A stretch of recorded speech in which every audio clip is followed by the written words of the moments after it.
अस्सलाम वालेकुम नाज़रीन। धरती टाइम्स सां गॾु आहियां अब्दुल अज़ीज़ जतोई। नज़र विझंदासीं ताज़ा तरीन हेडलाइंस ते। टंडो इलायार मां पीर बिलाल जिलानी जी ख़बर शामिल कंदासीं। नसरपुर रोड बाईपास के रोड इंतज़ामिया पारां दीवार ॾेई बंदि कयो पियो वञे। इलाइक़े वासियुनि रोड इंतज़ामिया जे उन फ़ैसिले खे रद्द करे छॾियो।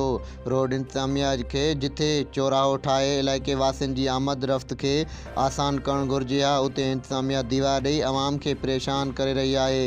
इलाइक़े वासियुनि जो वधीक चवणु हो त इंतज़ामिया नसरपुर बाईपास के दीवार ॾेई केतिरे मुफ़ासिले ते यू टर्न ॾिनो आहे। उन फ़ैसिले खे रद्द कयूं था। एडवोकेट साईं बख़्श जरवार चयो त इंतज़ामिया खे घुरिजे त किरिया शाख जियां नसरपुर बाईपास ते बि चौराहो ठाहियो वञे, जीअं इलाइक़े वासियुनि परेशानी ऐं हादसनि खां बची सघनि। कॉलेज DC ऑफिस ऐं SSP ऑफिस ॾांहुं वेंदड़ हिन मुख्य चौक ते दीवार ॾियण बजाए चौराहो ठाहियो वञे, जीअं शहरी आसानीअ सां गुज़री सघनि। जेकॾहिं इंतज़ामिया पंहिंजे फ़ैसिले ते नज़रसानी न कई त सवें ॻोठाणा रोड ते हूंदा।